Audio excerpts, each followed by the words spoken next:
Senhor, nós estamos reunidos aqui para o Teu louvor. E nós queremos expressar a nossa adoração nesse momento, ouvindo a Tua palavra. Nós queremos ter um coração pronto.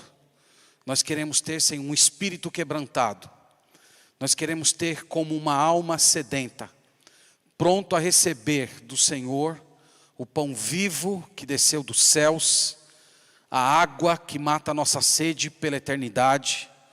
E nós rogamos, Senhor, para que esse momento seja uma ocasião de uma operação poderosa do Teu Santo Espírito.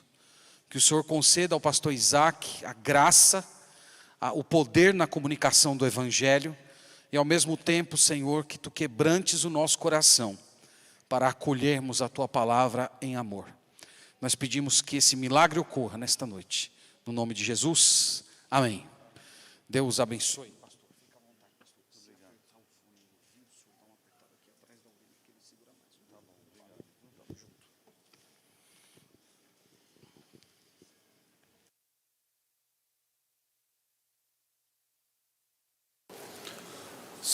Irmãos, boa noite.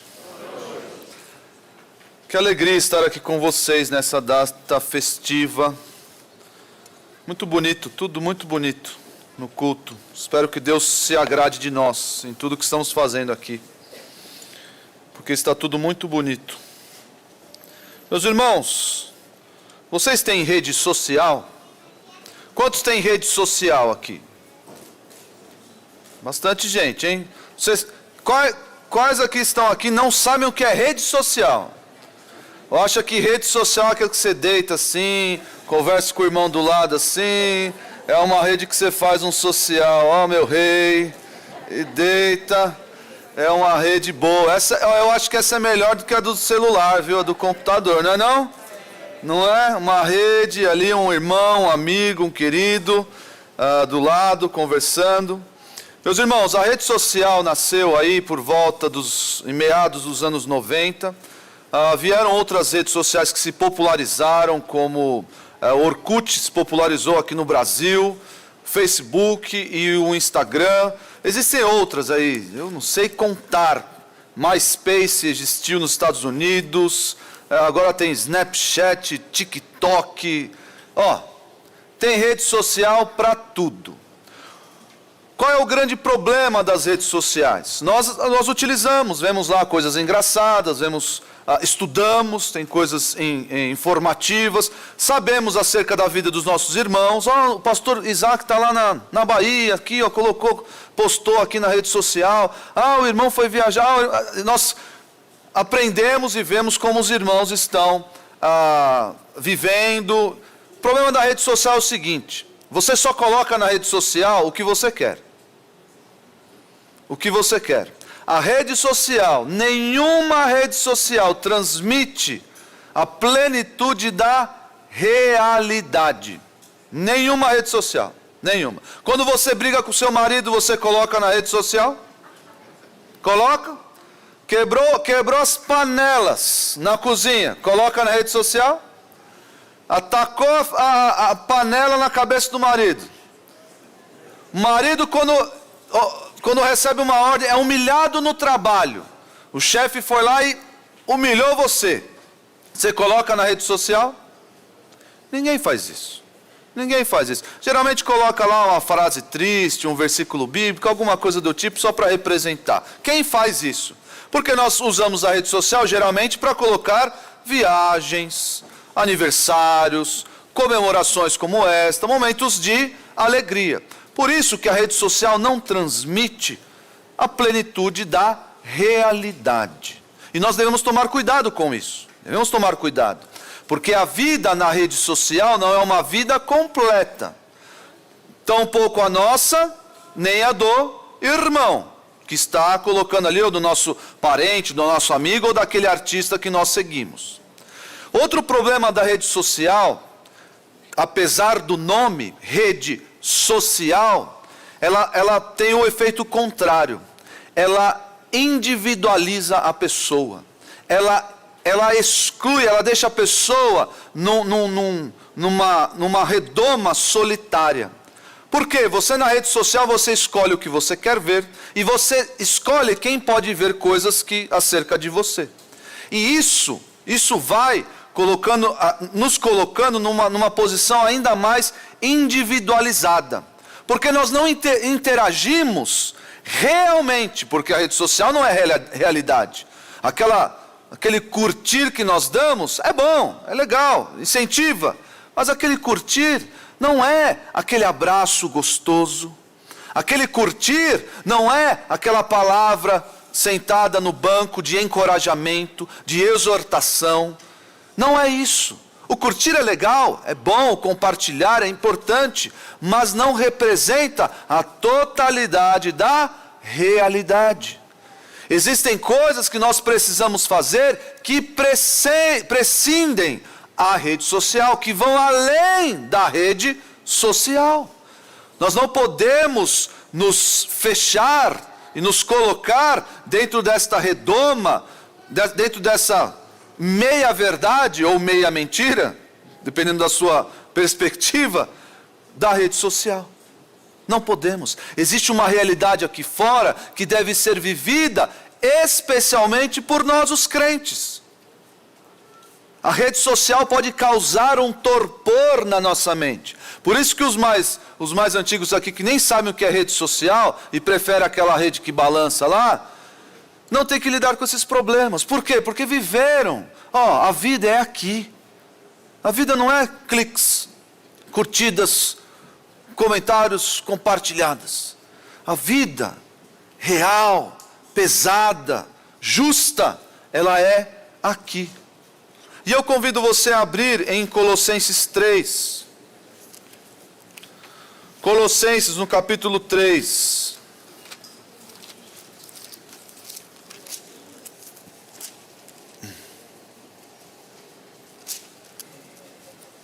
A verdade é que a rede social, meus irmãos, nós podemos usá-la como grande ferramenta, como um grande instrumento para a propagação do Evangelho, para a interação com as pessoas, para aprendizado. Isso é verdade. A informação que há na rede social, ela é muito boa. Muitas pessoas vêm à igreja porque viram um sermão, viram uma frase, viram um estudo bíblico na rede social e encontraram uma igreja. Só que, vejam só qual foi o passo, qual foi o caminho. Eu encontrei na rede social e fui até a igreja. Rede social nenhuma pode perfazer a totalidade da vida em Cristo, da vida de igreja. Não pense que dar curtidas lá na postagem do pastor, está ganhando os pontinhos lá. Curti a postagem da igreja. Compartilhei o story da igreja. Estou bem com Jesus, estou bem com os meus irmãos. Nós temos obrigações para serem cumpridas aqui, no meio do povo de Deus. Em Colossenses 3 no versículo 16, vou falar apenas sobre esse versículo. Deixe a sua Bíblia aberta em Colossenses 3, o versículo 16. Diz assim a palavra de Deus: habite ricamente em vós a palavra de Cristo, instruí-vos e aconselhai-vos mutuamente em toda a sabedoria, louvando a Deus com salmos e hinos e cânticos espirituais, com gratidão em vosso coração. Meus irmãos, uma mensagem central acerca desse pequeno versículo diz assim: o pastoreio mútuo é essencial à vida da igreja. O pastoreio mútuo é essencial à vida da igreja. O que é pastoreio mútuo? É eu me importar com o meu irmão, é eu saber das suas dificuldades, é eu saber dos seus problemas. Por isso que a rede social não ajuda nessa hora, porque ninguém coloca os problemas na rede social. Eu preciso me aproximar, eu preciso perguntar, eu preciso me interessar pelo meu irmão. Ah, pastor, mas que história é essa de pastoreio? Não é o pastor que faz o pastoreio? Sim, a obra essencial do pastor é pastorear o rebanho. Mas existe uma obrigação neotestamentária de todos os crentes de pastorear entre si, de pastorear em si. É sua obrigação saber o que há na vida do irmão. É sua obrigação exortar o irmão em pecado. É sua obrigação encorajar o irmão desanimado. É sua obrigação consolar o irmão entristecido. Sim, não recai só sobre as costas do pastor essa responsabilidade. Não. Nós devemos olhar para o lado e lembrar, eu tenho essa responsabilidade dada pelo próprio Deus, de me envolver na vida do meu irmão, e auxiliá-lo, e corrigi-lo, e andar com ele, e carregá-lo. Nós não podemos ser pequenas ilhas. Essa igreja aqui não pode ser um arquipélago. Sabe o que é um arquipélago? Os menores aqui já estudaram. Um arquipélago são várias ilhas. O problema é que as ilhas não se juntam. Estão lá, continuam na sua posição. Apesar de chamarmos de arquipélago, são ilhas separadas. A igreja não pode ser um arquipélago formado por ilhas. Ah, quem é aquele irmão lá no fundo? Não sei, nem quero saber. E tenho raiva de quem sabe. Ah, quem é? Que nunca vi aquele. Está na igreja há 10 anos, você nunca viu? Nunca reparei. Nós não podemos ser assim. Nós devemos ser um continente coeso, unido, porque temos responsabilidades na vida uns dos outros. E esse texto aqui vai mostrar para nós, esse texto vai mostrar que o pastoreio mútuo, essa responsabilidade que eu tenho com relação ao meu irmão, é essencial. A igreja não será saudável se não houver esse pastoreio. Ah, mas aqui o pastor Marcos Perim faz isso daí, está tudo suprido. Errado, errado. Você deve se envolver, você deve se importar, você deve saber convidar o irmão para ir na sua casa. Ah, nunca foi na minha casa. Vai, primeira vez, primeira, segunda, terceira, quarta, e aí vai na minha casa. Eu vou na casa dele. Ah, é longe, eu vou, não tem problema. E essa é a dinâmica saudável da igreja, ou de uma igreja saudável. É assim que deve acontecer. E não pessoas aqui que dependem apenas de um homem para buscar conselho, para buscar orientação, para buscar exortação. Não, eu devo contar, eu devo ter na minha mente, ter ali eu devo olhar para pessoas aqui e falar, eu vou me reunir com tal pessoa que eu preciso de direção. E isso acontecer aqui de modo dinâmico, de modo natural. Não, pastor Marcos, vamos marcar uma hora lá na quinta-feira. Não. Irmão, ore por mim. Irmão, estou aqui no trabalho, vamos nos encontrar. O pastor Marcos não pode, vai atender outra pessoa. Não, eu tenho outros irmãos aqui, preparados. Outros irmãos aqui que se importam, que eu posso contar. E eles vão realizar o trabalho de me guiar, de me aconselhar, de me exortar, de me confortar. Porque todos nós temos isso aqui. Todos nós temos isso aqui.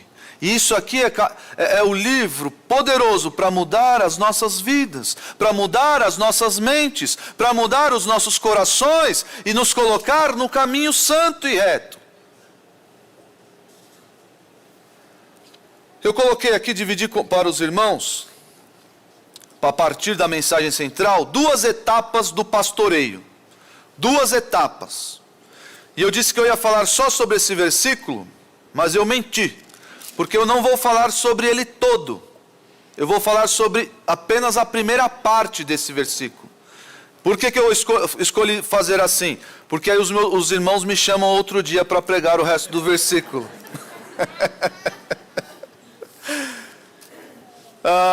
as duas etapas desse pastoreio mútuo. Primeira etapa, você pode ver aí, é a preparação. Para tudo que nós vamos fazer, nós devemos nos preparar. Quando nós nos convertemos, nós recebemos ali a mensagem do Evangelho, aprendemos sobre o Senhor Jesus, o seu trabalho, a sua obra na cruz, mas não para por aí. O livro aqui é grande, o livro fala bastante sobre o Evangelho, mas o livro aqui é grande. E eu preciso continuar me preparando. Para quê? Para que eu vou me preparar se eu não vou ser pastor? Não é só o pastor que tem que ir para o seminário, não é só o pastor que tem que ir atrás de teologia, não é só o pastor que tem que se envolver com essas coisas? De modo nenhum. De modo nenhum.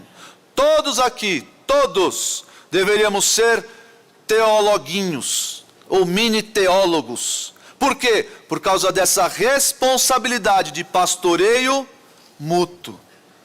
Eu posso contar com vocês, vocês podem contar comigo. Porque estamos todos preparados. E onde está isso no texto? Está na frase: habite ricamente em vós a palavra de Cristo. Esta é a preparação para que o pastoreio mútuo ocorra. Habite ricamente em vós a palavra de Cristo. A habitação aqui, habitação é um termo. Os irmãos sabem, quando algo habita na sua casa, é difícil de tirar, não é? Quando aquele cunhado chato, deixa eu morar na sua casa uma semana. Quando aquela sogra que precisa passar na sua casa, eu vou ficar aí uns dias. Tudo bem, ela é o quê? É uma visita. Mas o problema é quando ela passa a habitar. Com aquele cunhado que não trabalha, passa a fazer o quê?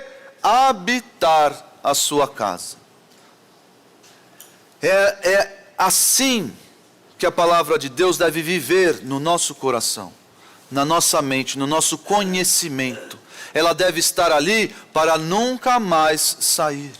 Ela deve estar ali para nos equipar, para nos dar ferramentas hábeis a instruir outros irmãos. Além de reformar a nossa casa, além de falar ao nosso próprio coração, de nos exortar, a palavra de Deus faz isso, ela nos dá ferramentas necessárias para exortar, consolar, confortar outros irmãos.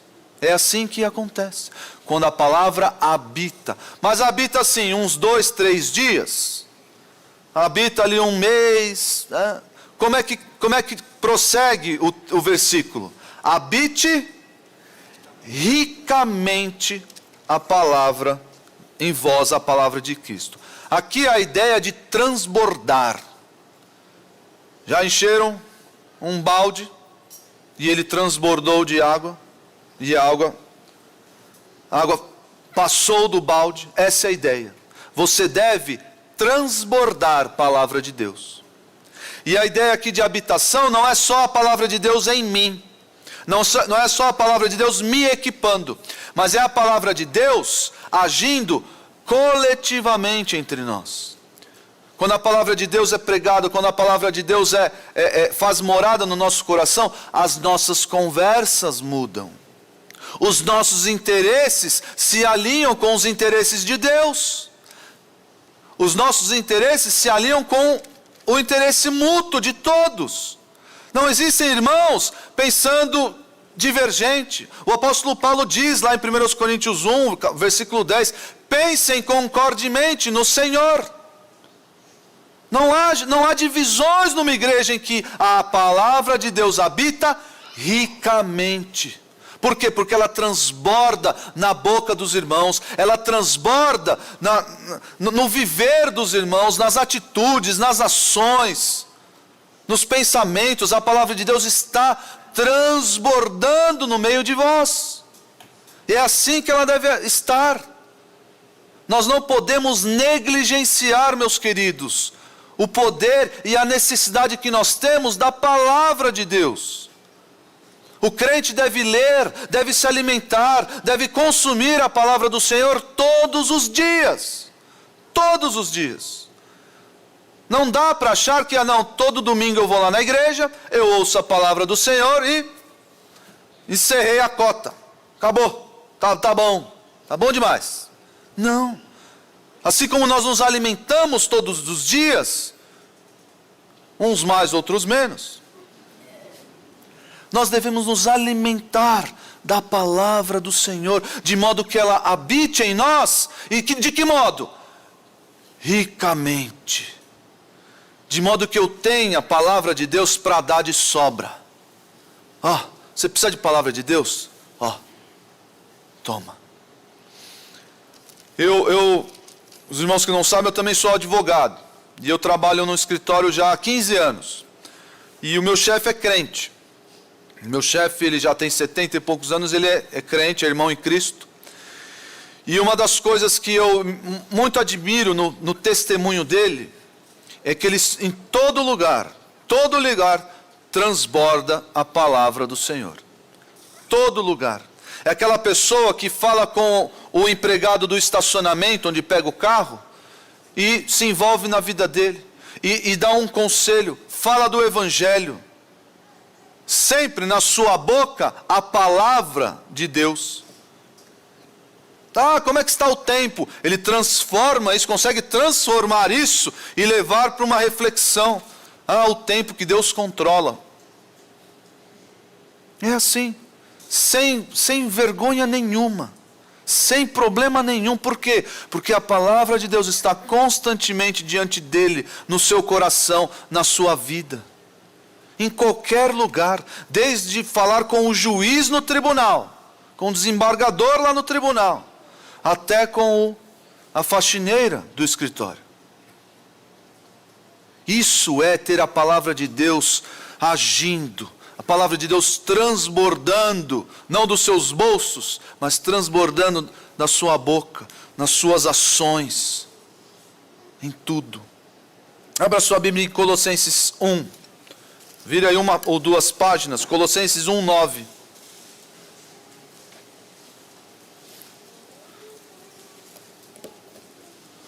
Colossenses 1, 9. Diz assim: porquanto nele habita corporalmente toda a plenitude da divindade.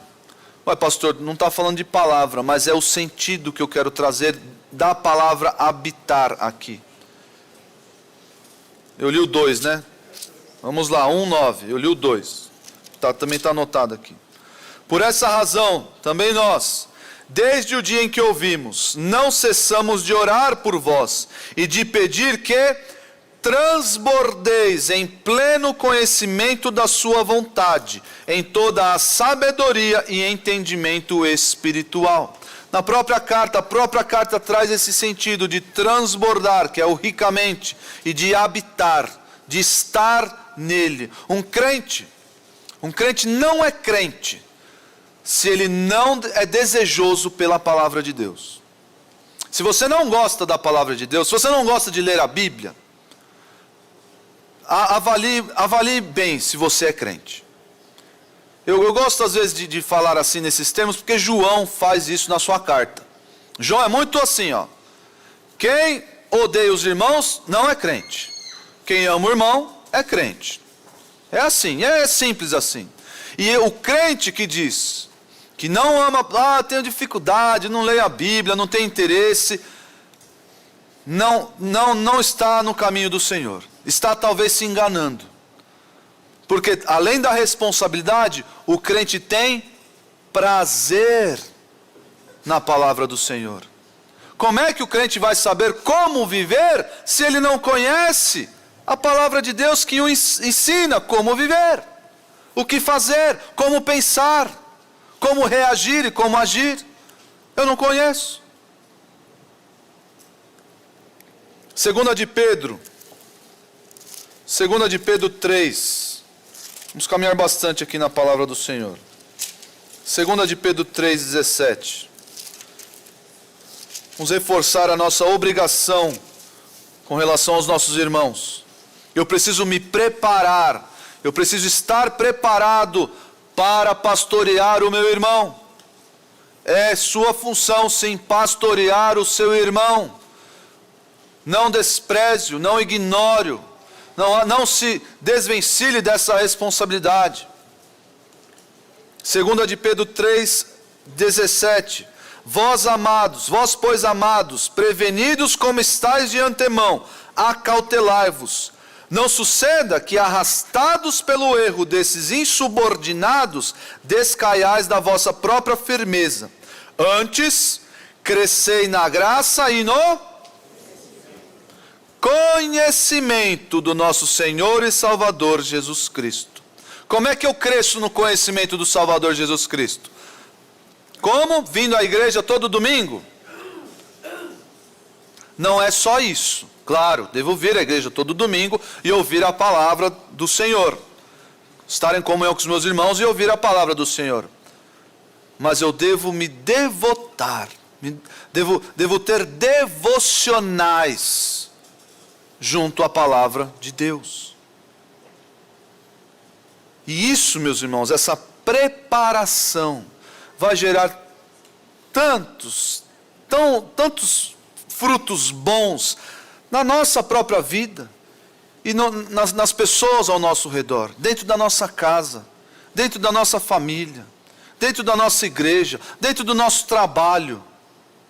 Por quê? Porque eu dou a minha vida, eu dedico tempo, eu dedico esforço. Hoje eu trabalhei tanto, eu estou cansado. O crente, ele trabalha para que essas reações do corpo se sujeitem à necessidade da palavra de Deus. Não, eu preciso da palavra. Eu preciso acordar com ela, eu preciso caminhar com ela ao longo do dia, eu preciso deitar com ela, eu preciso estar com a palavra. Por quê? Porque eu estou me preparando para o pastoreio mútuo, de modo que a minha igreja seja saudável, de modo que minha igreja alcance bons frutos dessa minha dedicação, desse meu estudo. Se um ou outro falhar, não vou, e a igreja vai aos poucos minguando, e ninguém sabe para onde vai, o que deve dizer um ao outro. Habite ricamente em vós a palavra de Cristo. O que é a palavra de Cristo? Qual é o escopo, qual é o conteúdo da palavra de Cristo? 2 Timóteo 3,16 é um texto muito famoso. E fala acerca da utilidade da palavra. Para que a palavra serve? 2 Timóteo 3,16. Toda a escritura é inspirada por Deus e útil para o ensino, para a repreensão, para a correção e para a educação na justiça, a fim de que o homem de Deus seja perfeito. Perfeito aqui é completo. Se você é um crente que não tem a palavra de Deus habitando ricamente em você, você é um crente incompleto. Por quê? Porque nós temos a Escritura, ela serve para tudo isso, com o objetivo de quê? De que o homem de Deus seja completo e perfeitamente habilitado para toda boa obra. Eu tenho que ter isso diante de mim, como urgente, como necessário, para que essa igreja complete mais 38 anos. Todos nós precisamos nos dedicar, todos nós devemos nos preparar para o pastoreio mútuo, para o pastoreio uns dos outros.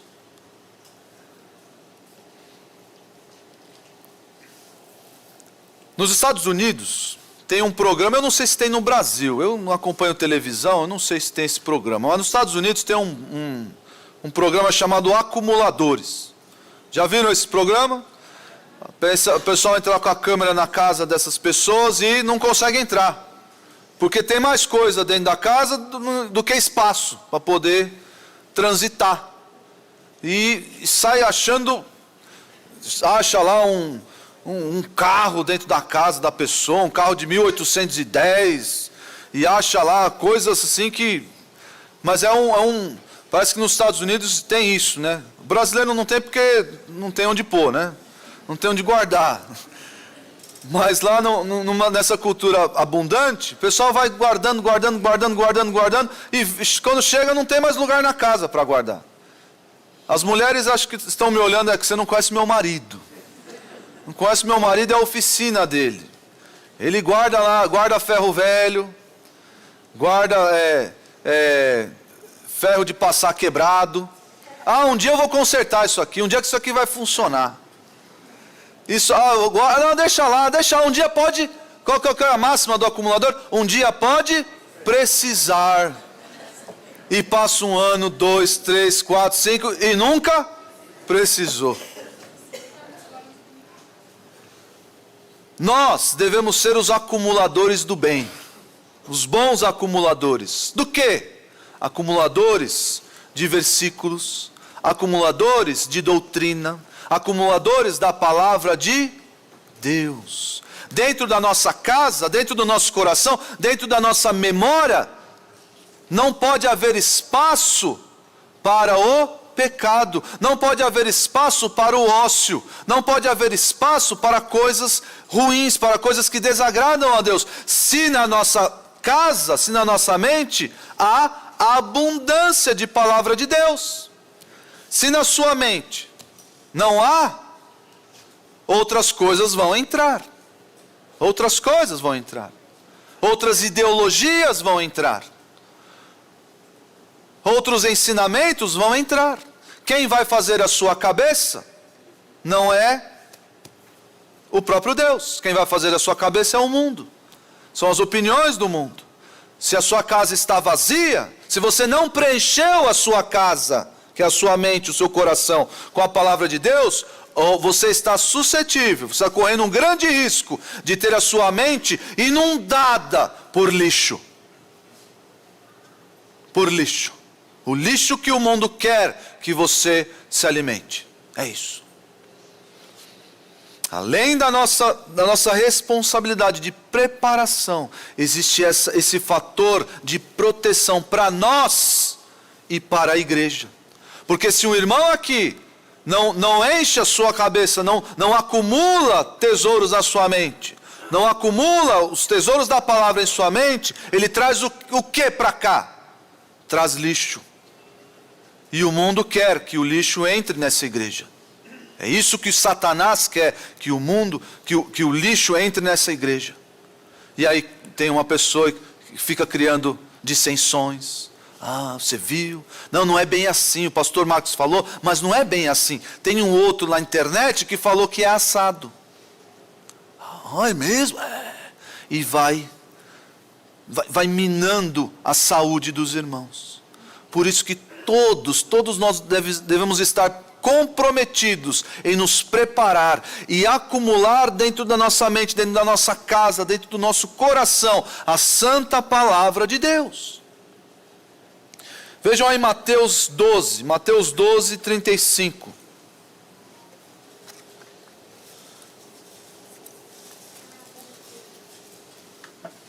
Mateus 12, 35 diz assim. Abra aí na sua Bíblia e acompanhe a leitura.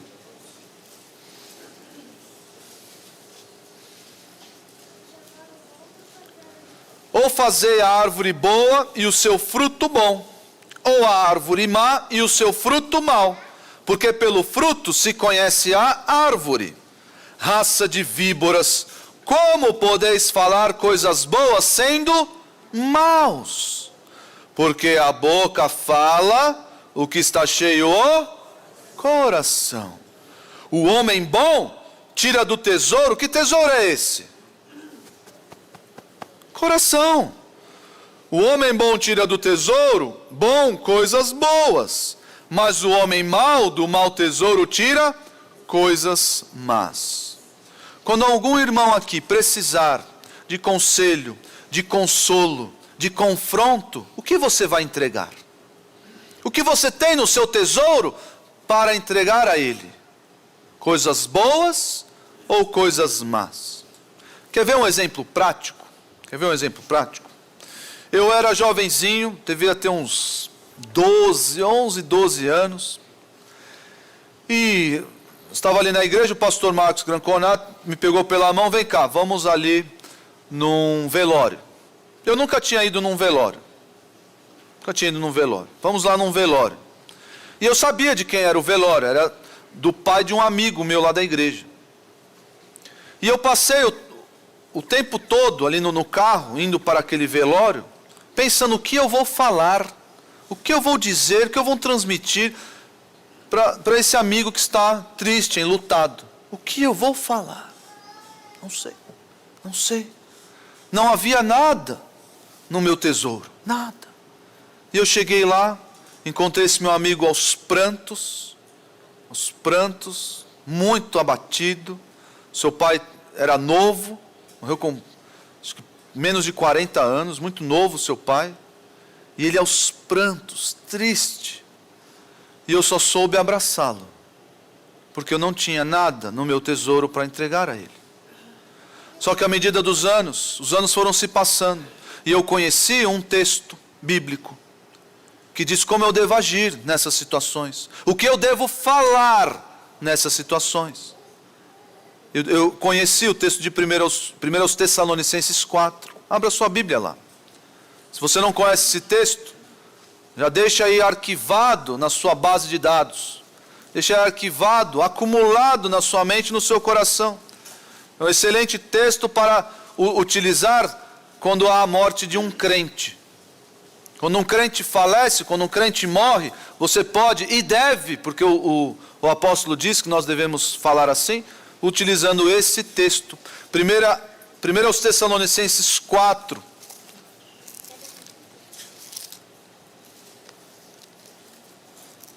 Diz assim, 1 Tessalonicenses 4, fala acerca da ressurreição. Nós cremos que um dia ressuscitaremos com o Senhor, amém? Amém. E aqueles que morreram em Cristo hão de ressuscitar com Ele. E um dia estaremos com o nosso Senhor, corpos glorificados, 1 Coríntios 15, sem corrupção. E essa verdade, quando morre um crente, essa verdade tem um poder de consolar. E é um consolo que nenhum abraço dá. Nenhum. Sua presença não vai dar. É importante a presença? É importante. É importante o abraço? É importante. Mas essa verdade tem o poder de penetrar o coração e confortar e consolar, e dependendo da situação, até colocar um sorriso no rosto de quem está enlutado. Veja lá, acompanhe primeiro aos Tessalonicenses. Eu vou ler a partir do versículo 16. Mas fique à vontade para ler em casa a partir do versículo 13. Diz assim, versículo 16: Porquanto o Senhor mesmo, dada a sua palavra de ordem, ouvida a voz do arcanjo e ressoada a trombeta de Deus, descerá dos céus, e os mortos em Cristo ressuscitarão primeiro. Depois nós, os vivos, os que ficarmos, seremos arrebatados juntamente com eles, entre nuvens, para o encontro do Senhor nos ares. E assim estaremos para sempre com o Senhor. O capítulo poderia terminar aí? Glorioso, não é? Glorioso. Capítulo glorioso, estaremos para sempre com o Senhor. Acabou o filme. The end. Acabou. Mas não. O fato de eu saber que isso um dia vai acontecer, o arrebatamento, a ressurreição, eu tenho que pegar isso e transformar. O apóstolo nos ensina a pegar isso, a teologia, e transformar em vida prática, em transformar em consolo. Olha o que ele diz no versículo 18. Consolai-vos, pois, uns aos outros com estas palavras. Se eu soubesse desse versículo lá nos meus 11 anos, eu teria levado esse versículo para esse meu amigo. Porque eu não estava preparado, ainda não estava preparado. Primeira etapa do pastoreio é a preparação. A segunda etapa do pastoreio, lembrando que o pastoreio mútuo é essencial à vida da igreja, é essencial à saúde da igreja. E a segunda etapa do pastoreio é a prática. Quando eu me preparo, eu coloco tudo isso em prática. Não adianta eu ser um crente enfatuado. Sabe o que é um crente enfatuado? É um crente cheio de si. É um crente, parece um pombo, né? Irmão, é a bibliona aqui embaixo do braço. Irmão. É um irmão cheio de ar. É isso que ele é. É um irmão cheio de ar. Na verdade, ele não sabe nada. Porque o crente, quanto mais conhece o Senhor, descobre que menos conhece o Senhor. Está mais próximo dele, está mais junto e mais depende do Senhor. E mais se humilha diante do Senhor. E mais se submete às ordens e às prescrições do Senhor. Mas eu devo colocar todo esse conhecimento em prática. Devo utilizar. E onde está isso no texto? Nós somos fiéis ao texto. Volte lá para Colossenses 3,16. Você vai ver aí a parte da prática, a segunda etapa do pastoreio.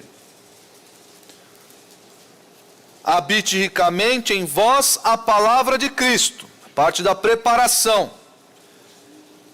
E a prática, parte da prática, para quê? Qual é o objetivo?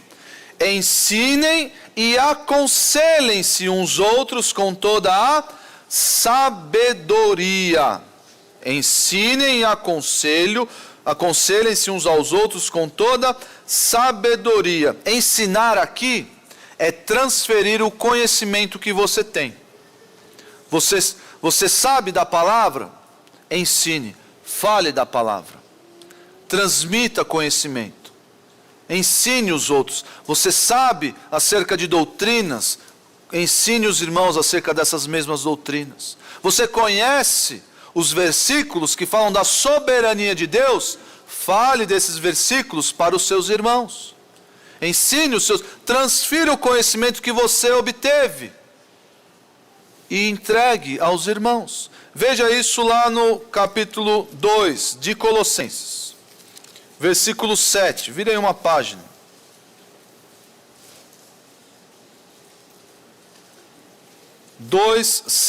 Seis, vamos ler o 6. Ora, como recebestes Cristo Jesus o Senhor, assim andai nele radicados e edificados e confirmados na fé, tal como fostes instruídos. E qual é o objetivo dessa instrução? Ele vai falar em 3,16. Ensinem e aconselhem-se uns aos outros. Qual é o objetivo dessa instrução? Daquilo que eu recebi. Ensinem, falem, não ignorem essa realidade, não se cale diante dessa oportunidade, fale. E por falar em oportunidade, eu lembrei de um texto que o apóstolo Paulo diz ao pastor Timóteo. Ele diz: prega, insta, quer oportuno, quer inoportuno. E qual é o momento inoportuno? Quando as pessoas... Ele vai dizer no contexto, quando as pessoas sentirem como que coceira nos ouvidos. Quando a pessoa não quiser ouvir a palavra, você deve falar. O pastor, primariamente, recomendação ao pastor, deve falar. Se os irmãos não quiserem ouvir, problema é de vocês, porque deve falar oportuna e inoportunamente. Quando as pessoas estiverem, fale a palavra do Senhor. Prega, insiste, transmita o conhecimento que você recebeu. E se você não se preparou, o que você vai transmitir? Nada.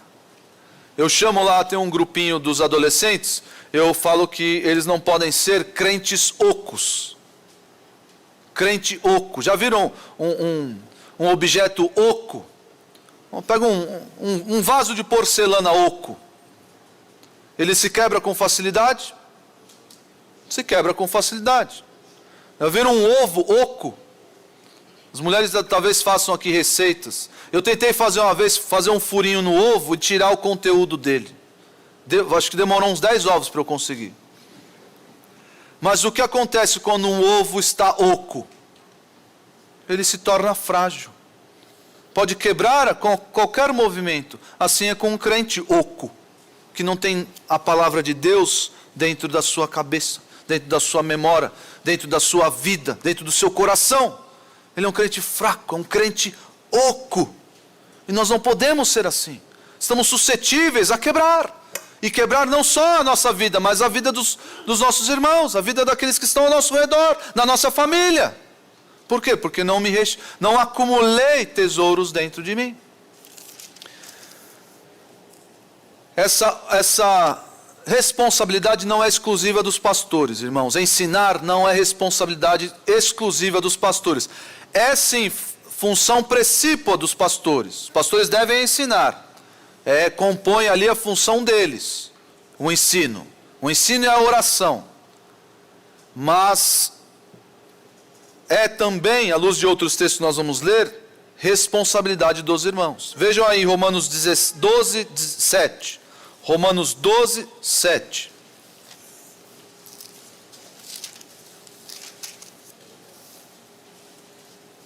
Está falando aqui dos dons do Espírito Santo. Dons que o Espírito Santo concede à igreja. E não é exclusivo dos pastores. Versículo 5. Assim como também nós, Romanos 12, 5. Assim também nós, conquanto muitos, somos um só corpo em Cristo, e membros uns dos outros. Tendo, porém, diferentes dons segundo a graça que nos foi dada. Se profecia, seja segundo a proporção da fé. Se ministério, dediquemo-nos ao ministério. Ou o que ensina, esmere-se no fazê-lo. Faça com dedicação, se esforce para ensinar. Não é porque o Espírito Santo concedeu esse dom, que então o Espírito Santo me guia aí, vai com tudo. Não. Nós devemos nos esforçar, nos aplicar no exercício desse dom. Vejam aí, 2 Timóteo 2:2. 2 Timóteo 2, versículo 2.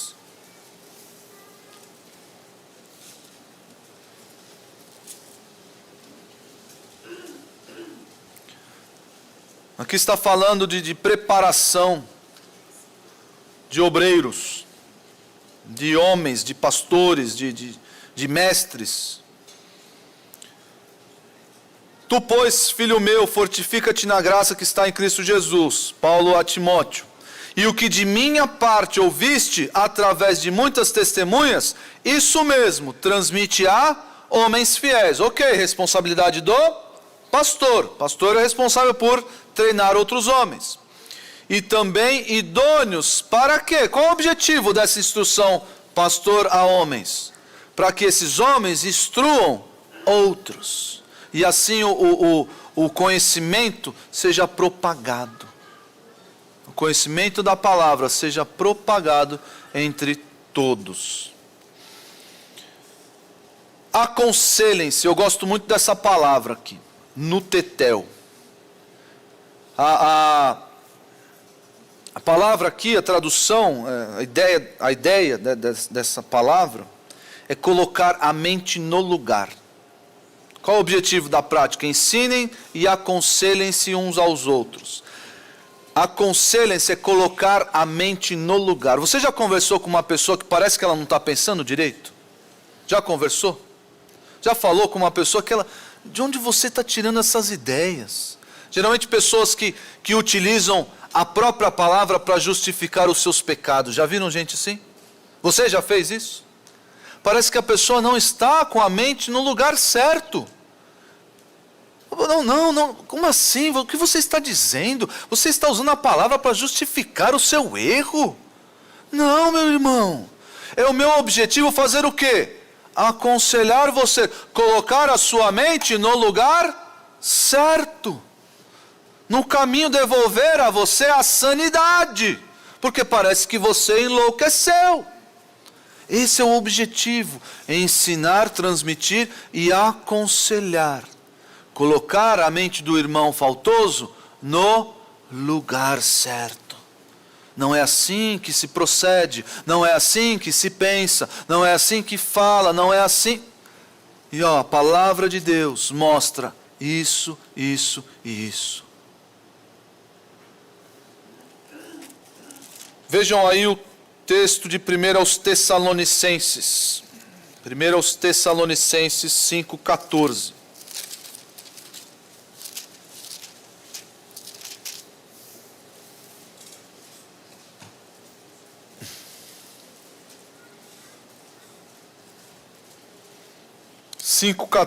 De 1 aos Tessalonicenses.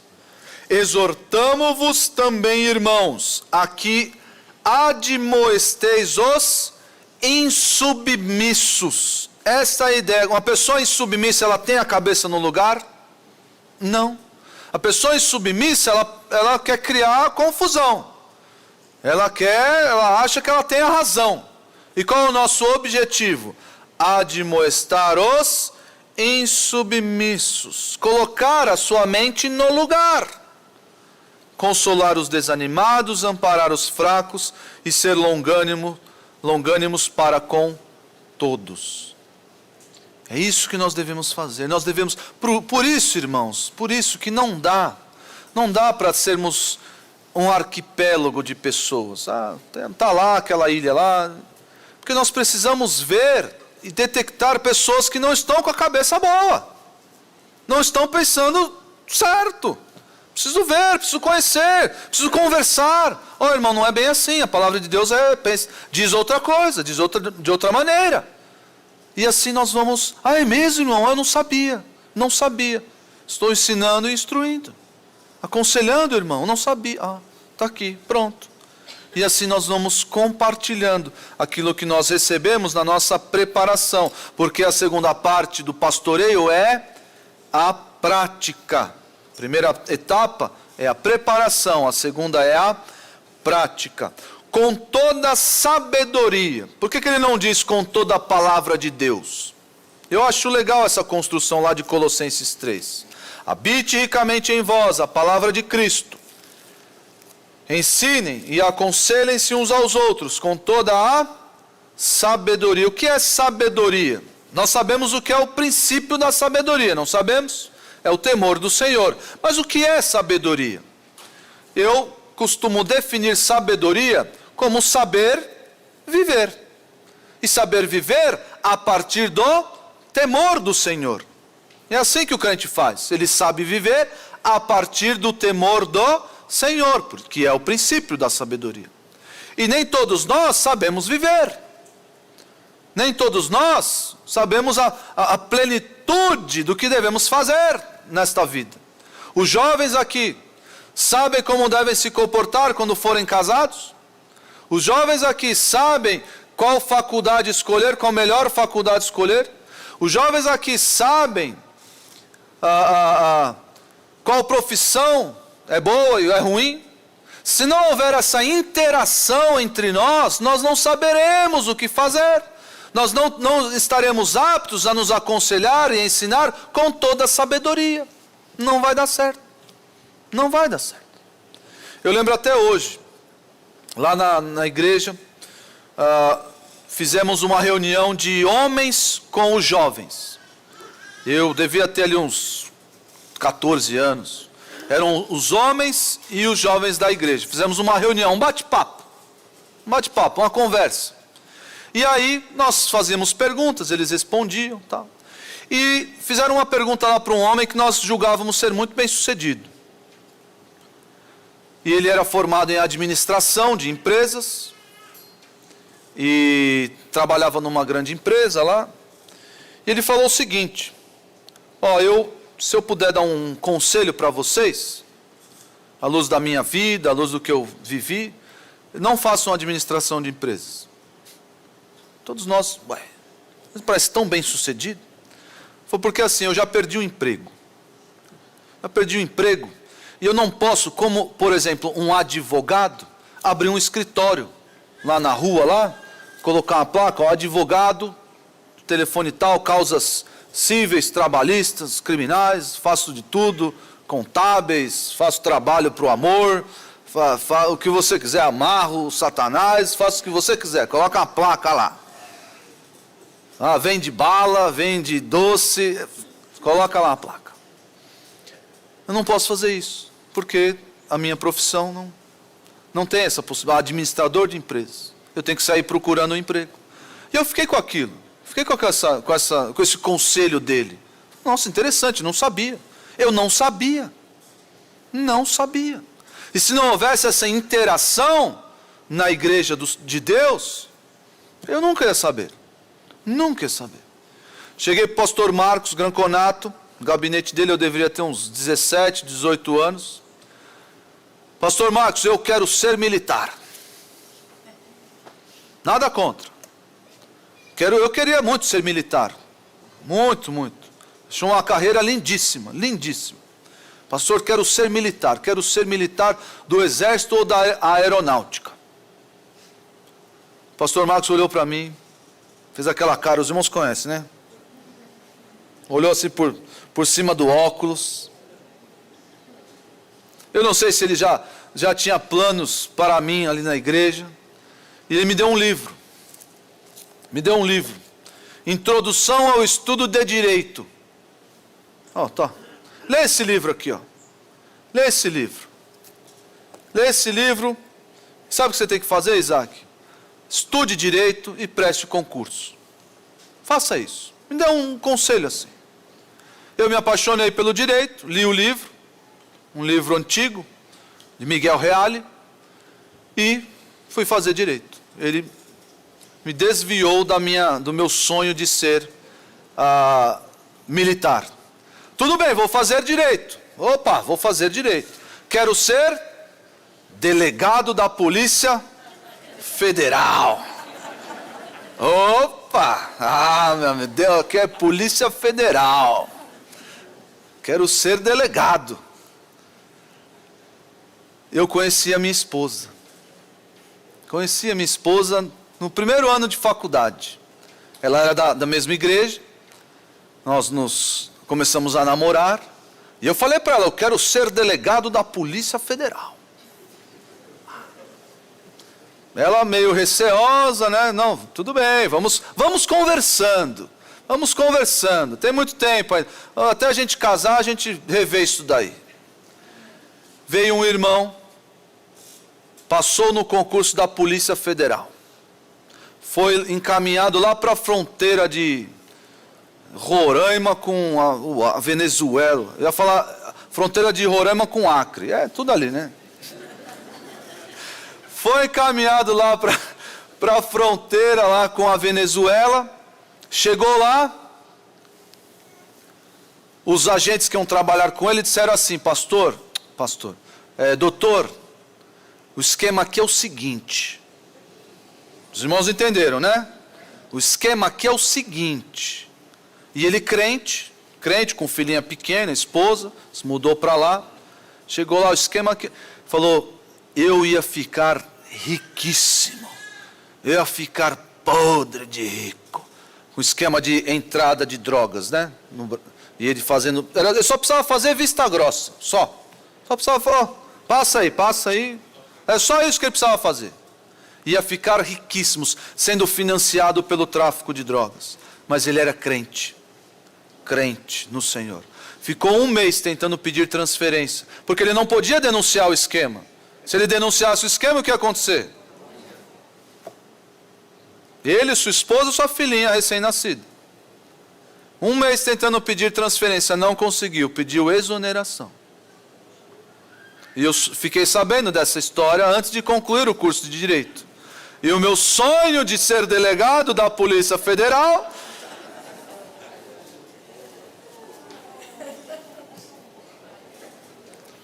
Tudo isso, irmãos, eu estou contando para mostrar o envolvimento que nós devemos ter na vida uns dos outros.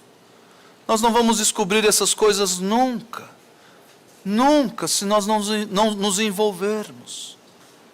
com real... talvez esse irmão nem saiba o que ele causou na minha vida. O pastor Marcos sabe, porque ele está lá comigo até hoje. Mas esse irmão que já saiu da igreja, talvez não saiba o que ele causou na minha vida.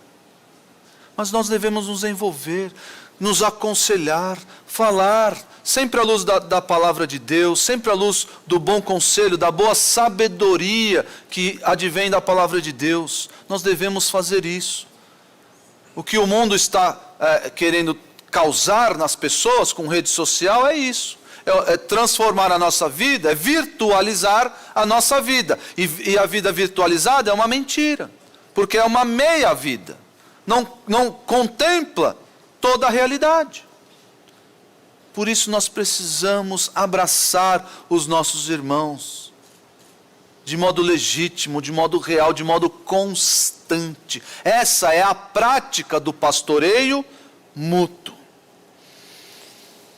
Tiago 3, estou caminhando para o final. Tiago 3:13.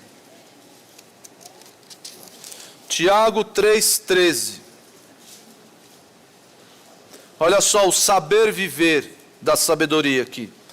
Quem entre vós é sábio e inteligente? Quem? Mostre em mansidão de sabedoria, mediante condigno proceder, as suas obras. Então dá para saber quem é sábio na igreja? Dá para saber? Claro que dá para saber, porque essa pessoa, ela mostra que ela é sábia.